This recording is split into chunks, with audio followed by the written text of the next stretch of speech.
এক সময় যে কথার আগে হাত তুলতো সে এখন গালি শুনলেও মুস্কি হাসি দেয়। তো বন্ধুর একদিন তাকে জিজ্ঞেস করে, কিরে নেতা, তুই না কথা বলার আগে হাত তুলতি? তখন সে বলে, পাগল ছিলাম তখন তুলেছি, বুঝতে পেরেছি ওই জগতে কিছু নাই, আল্লাহর প্রেমের ধৈর্যের জগতে অনেক বড় নিয়ামত আছে। এত বড় বড় সফল ব্যক্তি যদি ছোটবেলায় লাথি খাইতে পারে, আপনি পারবেন না কেন? আর সবার কথা বাদ দেন, ও নবী, আপনি শুধু একবার বলতেন জিবরাইল উল্টাই দিত, আপনি বললেন না কেন? নবী রাহমাতুল লিল আলামিন বলে, পাওয়ার থাকার পরও যে পাওয়ার দেখায় না সে তো সত্যিকার পাওয়ারফুল ব্যক্তি। সুবহানাল্লাহ। যার হাসে কিছু নাইতে হবে, দেখ চিনোস নাই হন, এই আর নাম জানোস না, আর বা ফোন চিনোস না, যার তো নাইতে হবে। আর যার থেকে আছে, যার থেকে পাওয়ার আছে সে কি চুপ।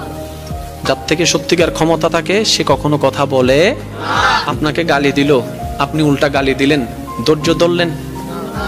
কিন্তু আপনি যদি বলতেন, দিলে দাও গা, আমাকে গালি দিছো দাও গা, সে উল্টা ভাবনায় পড়ে যাবে, কি রে কারে গালি দিই, সে তো লড়ে না।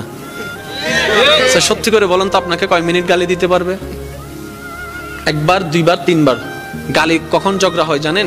একটা দিয়েছে দুইটা দিলেন, দুইটা শুনে তিনটা দিয়েছে চারটা দিলেন, এভাবে কিন্তু বাড়তে থাকে। এবার সে আপনাকে একটা দিল, আপনি হাসলেন, সে দ্বিতীয়বার দিল, আপনি হাসলেন, সে তৃতীয়বার দিল, আপনি হাসলেন, শেষ পর্যন্ত সে নিজে লজ্জা পেয়ে ওখান থেকে চলে যাবে। চতুর্থ গালি আপনাকে দিতে পারবে না, সে যদি আকলওয়ালা হয়।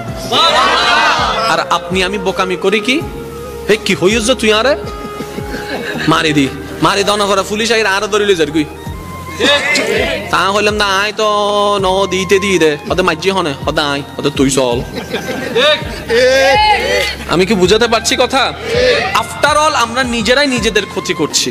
যদি আমরা ইসলামের ফর্মুলা গুলাকে একটু ঠান্ডা মাথায় মাথায় বসাইতে পারি, সফলতা আপনার কাছে, সফলতা আপনার কাছে। আপনি কি দরকার আপনার? আমি প্রায় সময় বলি, আজকেও বলছি, কি দরকার আপনার যেটা আপনার রবের কাছে নাই? এমন একটা জিনিস দেখান আপনার দরকার যেটা আপনার রবের কাছে নাই, আপনার রব দিতে পারে না। আপনি বলবেন যে না, এমন কোন আমার চাওয়া নাই যেটা আমার রব পূরণ করতে পারবে না, আমার সমস্ত চাওয়া আমার রব পূরণ করতে পারে। তাহলে এবার এই কথাটা শুনে নেন, যেহেতু আপনার চাওয়া সব রবে পূরণ করতে পারে, আপনি রবের হয়ে যান না, রবের হয়ে যান না, রবের হয়ে যান না। কোরআনের ভাষায় বলতে গেলে সিবগাতাল্লাহ, আল্লাহর রঙে রঙিন হয়ে যান, আল্লাহর রঙে সেজে যান, আপনার কিছু কমতি হবে না।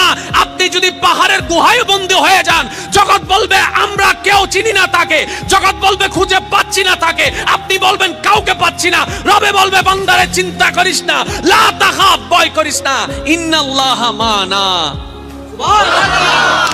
আপনার পক্ষ থেকে যেন কোনো অত্যাচার না হয়। বলেন, আপনার পক্ষ থেকে কোনো অত্যাচার? কেউ যদি আপনার ভাই কিংবা বোন যদি জায়গা পেয়ে থাকে, সম্পদ পেয়ে থাকে, দিয়ে দেন, কারণ 1 ইঞ্চি জায়গা দিয়ে কিচ্ছু